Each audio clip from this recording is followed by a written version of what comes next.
Hello everyone, this is Commander Strain and welcome back to Armoured Warfare. Today I have some footage of the new Global Operations game mode that's just been launched onto the public test server. And I know some of you just don't have time to play the PTS, so I wanted to give you an overview of Global Ops, as well as show you some gameplay footage and give you my thoughts and impressions of this game mode. So let's get into the nitty gritty, shall we?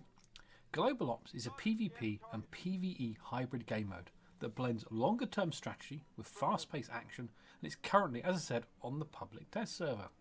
In this game mode, players face off in 15 versus 15 PvP action, but with the added twist of an AI controlled third faction that is bent on stopping both teams from achieving their objectives. The game lasts 15 minutes, but unlike PvP, each team starts the game with 2,800 tickets, and the winning team is determined by who has the most tickets or points left at the end of the game.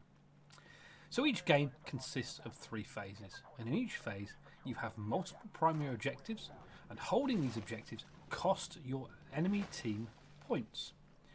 As well as capturing these objectives, for each enemy player vehicle you kill costs the opponent's team 20 points, and each neutral vehicle kill also costs them 10 points. So it's very important not only to kill the enemy team and the AI faction vehicles, but to make sure you capture and hold as many of the objectives as you can. Now during the battle, you're also able to capture wildcard objectives. These basically earn you special abilities or team-wide bonuses that you can use during the rest of the game. So let's get on to the Global Operations map. The first map is called Desert Crossing, and its key landmark feature is the dry dock in the centre of the map that holds an aircraft carrier. And this is probably, well, it is one of the biggest maps currently in Armoured Warfare, and it will be coming at some point soon to the PvP rotation.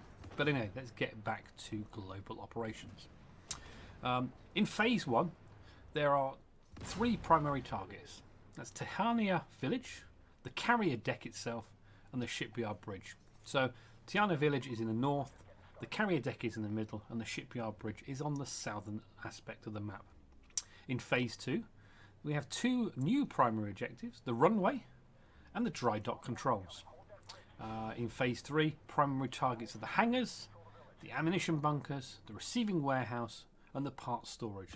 So in total, there are 9 objectives you need to capture and hold in this game mode. As well as all these great things we have to do in this game, you also get dynamic weather effects.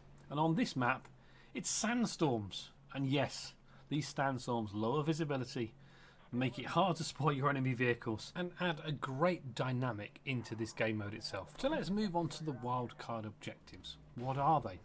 Well, these are random events that spawn during the battle, and if captured, these provide your team with a unique special ability that you can use to affect the outcome of the battle. First, we have the static AI controlled pillbox.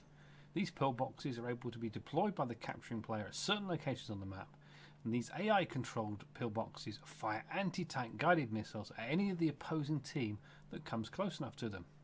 Secondly, you have surveillance drones, which are an unmanned asset that patrol a selected area above the battlefield and spot enemy vehicles. Now these drones can be shot down, so be on the lookout for them and take down any of these enemy drones that you see. And finally, we have the air raid, which is a powerful B-2 bombing raid that flies in from off the map and wreaks havoc over an area the capturing player chooses, and this can cause real devastation if placed correctly. The other great feature of Global Ops is the ability to respawn when your tank is destroyed. Now when I first heard this was going to be part of Global Ops, I was fearful it was going to add chaos to the game and we would see players YOLOing across the map. But after playing the game over the past 24 hours, I am converted. It actually works, and it works really well. The players do need to be cautious though, as each death does reduce your own team's point score, and you could take you closer to that defeat. So how does this work?